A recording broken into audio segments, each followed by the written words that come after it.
Hello guys, I am from अज़िका और आज का हमारा टॉपिक है सिस्टम टेस्टिंग। सो देख लेते हैं आज का एजेंडा क्या है system testing.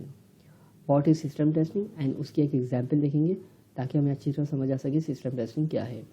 System testing in this software is tested such that it works fine from different operating system. हम क्या देख रहे हैं सिस्टम टेस्टिंग में, जो हमारा सॉफ्टवेयर है, जो हमारी प्रोडक्ट है, वो डिफरेंट ऑपरेटिंग सिस्टम पर ठीक तरह से काम कर रही है या नहीं कर रही। बेसिकली सिस्टम टेस्टिंग का मतलब होता है, हमने एक वीडियो इस पर बना चुके हैं, एंड टू एंड टेस्टिंग, आप वो जाकर देख सकते हैं। इन दोनों का मतलब सिमिलर ही होता है, लेकिन माइनर से थोड़ा सा कॉन्फ्लिक्ट होता है स्टूडेंट्स को, जो वो समझ नहीं पाते। तो आज मैं कोशिश करूँगा इस वीडियो में उस कॉन्फ्लिक्ट को दूर करने की।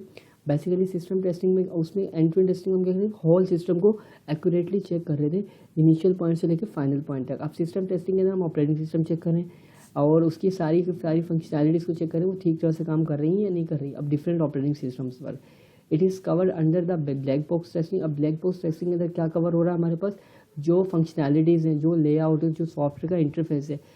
Black box testing technique in this end to end testing में जो ना वाइट बॉक्स टेस्टिंग भी करते थे, जिसके अंदर हम जो ना इंटरनल कोड को भी चेक किया करते थे। In this we just focus on required input and output with focusing और इंटरनल वर्किंग। हम क्या करें, इनपुट और आउटपुट देकर चेक करें जो हमारी इंटरनली फंक्शनैलिटी चल रही है, जो हमारी कोडिंग चल रही है, जो उसमें कोड लिखे गए, जो उसमें प्रोग्राम्स बनाए गए, वो ठीक तरह से काम कर रहे हैं या नहीं कर रहे हैं। In this we have security testing, recovery testing, stress testing and performance testing. अब इसके अंदर क्या देख रहे हैं हम, सिक्योरिटी टेस्टिंग भी देख रहे हैं, रिकवरी टेस्टिंग भी देख रहे हैं, स्ट्रेस टेस्टिंग भी देख रहे हैं, परफॉर्मेंस टेस्टिंग भी देख रहे हैं।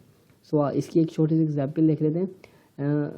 This include functional as well as non functional testing. ये क्या इंक्लूड करती है, फंक्शनल टेस्टिंग भी इंक्लूड करती है और नॉन फंक्शनल टेस्टिंग को भी ये इंक्लूड करती है। सो आई होप आपको सिस्टम टेस्टिंग इसीलिए समझ आ गई हो। Thank you for watching.